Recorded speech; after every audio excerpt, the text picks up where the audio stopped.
I never in a million years thought that the draft was going to be in Kansas City. Also, 15 years ago, the draft, we just assumed, oh yeah, they do that thing in New York City. Like it's always New York City. Because they weren't even rotating the draft at that point in time. Then they said, oh, let's test it in Chicago. We're like, oh, another big city, right? Another major market. And then finally, over the last, 5-6 years, they said, you know what? We're going to sprinkle this thing around. We're going to start having it in Maine. Hosting the draft was fun.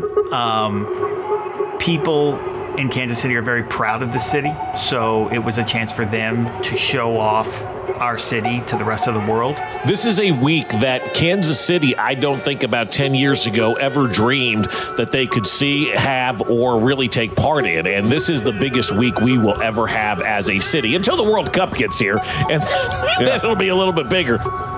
Obviously, the Super Bowl is one of the, if not the biggest sporting event in the world most years. The NFL Draft is arguably, to me, the NFL event that more NFL fans are invested in because it involves everyone. It's like the perfect culmination of the teams who are going to convince themselves that our lives are changing and the teams who are like, let's just add one more piece and take another run at the Super Bowl.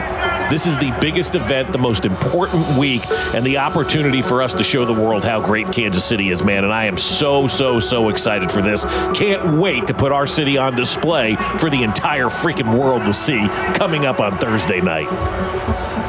It didn't affect us much other than it was awesome to have it here, and everybody at home or here in the building or in the city was super excited. We were so focused on executing our job, it really didn't affect us directly other than it was hugely awesome to have that going on in the city. As far as whether things were different for us, not really. For us, it didn't really change. For us, nothing really changed at all. It was business as usual. I think every offseason we go in with the same exact approach, identifying how to get your roster more talented and deeper. Every year is different in regards to what we have cap-wise and draft capital-wise, but the goal of every offseason is, to get 1% better. Normally I'd be like, well, they won the Super Bowl. That's why you don't feel like there's pressure. I'm like, no. The year they won the Super Bowl the last time, they returned everyone. The draft didn't have this enormous amount of pressure, Gold. They had their entire Super Bowl roster returning. And this year, they have more missing pieces, I think, than that previous one as far as like guys who left and what they're trying to do. We know how good the Chiefs are in their own right, and it's so much easier to forgive now, even than that first Super Bowl, because you know Patrick Mahomes is just different.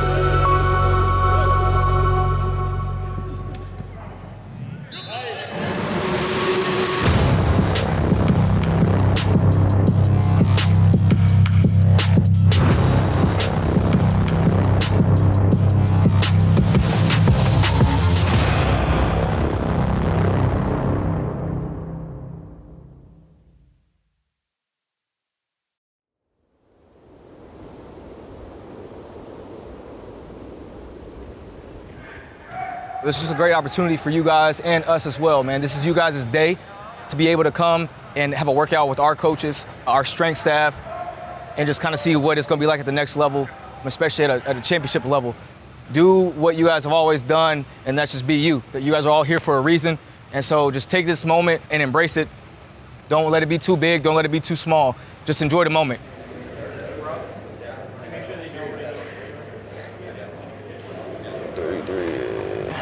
33 and 5. Just go to weight and then height, and you'll be good to go. 10 and 3. My job is to work with Brett and our scouts to identify the schools and colleges we need to go into across the country, the players we need to see. Really, all of us as scouts, everyone in the department, our role is to really see as many players, as possible over the course of the fall, and then just evaluate those players and be able to communicate to Brett and Coach Reed just how those guys would fit for us if they fit for us. Good job, brother. Keep on doing your thing. Keep on doing your thing. Come on now. Preparation actually starts at the end of May. We create the scouting schedule for the year, so it's college scouts, what schools they'll go into, what players they'll see.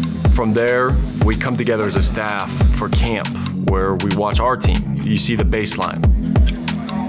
The scouts will leave, and they'll go on the road. Big schools, small schools, working through the process, trying to figure out, hey, where are the best players? You're just gathering as much information, as much background, as much character, and and makeup of what this player is all about, and what does he need to succeed at our level, and how he would fit into our organization.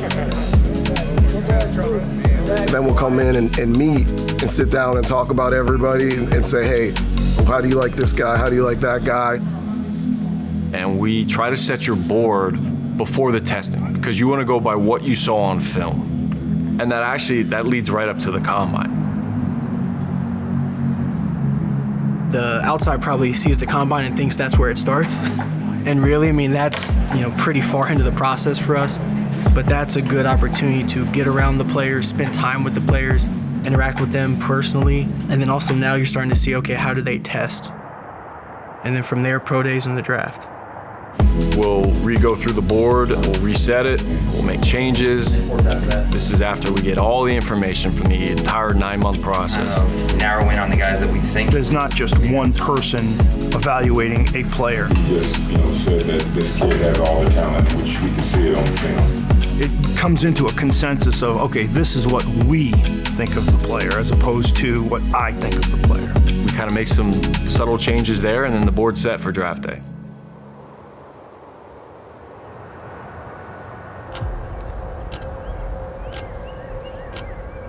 We are finally here, the first round of the NFL draft. The Chiefs have the final pick in the draft. You get that when you win the Super Bowl. Exciting times for the city and certainly for the Chiefs, who picking last tonight and have 10 picks this weekend. I know, this seems crazy. Here we are today with a stage the size of a stadium in front of Union Station. 200-some thousand people are going to be there, and it's just so cool to showcase our city. That's what I love about it. I love the spectacle. Hold up. Kansas City, I think we can do a little bit better than that. Chiefs Kingdom, can I hear you out there? Draft night for all of us it's like our game day. The only negative to our game day is we really don't see the results right after the game. We don't know who won and who lost. That unfortunately gets evaluated 3 years from now. During the draft, things unfold, and it's the fog of the draft. Carolina Panthers select Bryce Young, Will Anderson Jr., Jalen Carter. The Pittsburgh Steelers select Broderick Jones, Jackson and Jigba, wide receiver, Ohio State.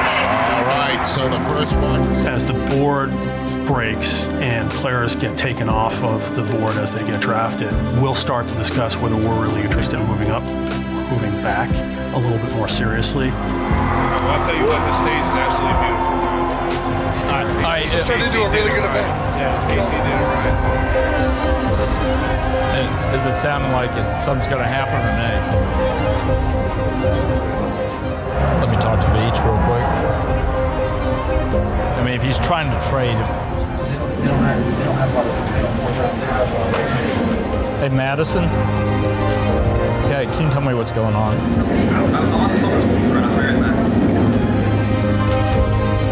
In this draft, where we have the last pick in the round, and hopefully we always have the last pick in the round, if we haven't already moved up to draft a player, we get a lot of traffic to try to trade up out of the second day into the bottom of the first round, and that's really the most chaotic it ever gets. Okay. How much time do we have on the clock? Let's confirm his name.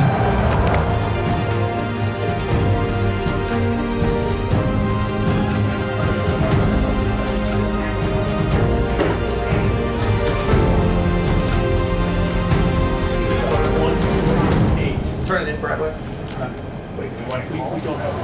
We're gonna pick.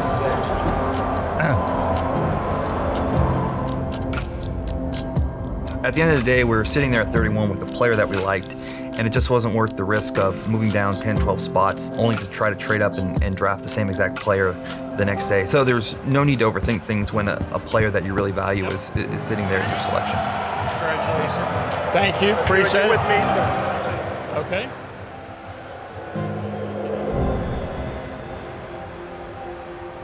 Go straight out. Okay, all good.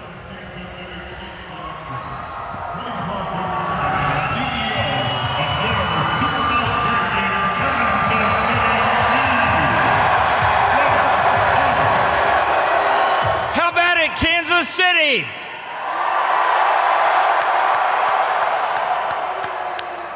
With the 31st pick of the 2023 NFL Draft, the Kansas City Chiefs select Felix Enrique Uzama, defensive end, Kansas State. Felix is a high motor, tough, athletic edge rusher that can also set the edge in the run game. Duggan facing some pressure. He'll be sacked! Aduke Uzama came around the edge and the top sack man in this conference. A young player who was very productive. You know, like they talked about on night one. I mean, this guy was the Big 12 Defensive Player of the Year. It means something to him. Coming here means something to him. Seeing him on our local day, talking with him a little bit, you can feel that, and you can see that it really means a ton for him to be here in this place with this team. I'm a Chief. That's crazy. Wild, huh? It's wild. I wake up, I had to look at my phone, make sure I'm not dreaming, and then boom, I'm here. Oh shoot, hello. Oh my gosh, it's an honor. You don't understand. Good, thank you so much. Oh my gosh. Long time no see for sure. Oh my gosh. Good. Still got the Supreme on. Yeah. Supreme shoe, yeah. I had to get the red shoes real quick. Man. You might get a couple pair of these. It's crazy. We knew that he was a heck of a player. I mean, Big 12 Player of the Year, Defensive Player of the Year, all that. He's just he's really a good football player. Not only did it fill a position of need, but he's also a great kid and a local kid and a good football player. It's wild. I'm a Kansas City Chief. That's crazy.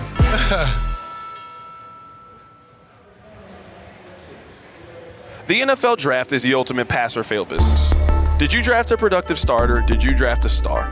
It's a very simple pass or fail. I think you would have a hard time convincing anyone that Brett Veach is not the best general manager in football. The only argument you'd be making against Andy Reid or against Brett Veach is, well, Patrick Mahomes is so good, anybody could do that job. You're like, anybody? Anybody could find 10 rookies who are going to play in the Super Bowl? I don't think so. That's not how this works. The Detroit Lions have traded the 55th pick to the Kansas City Chiefs.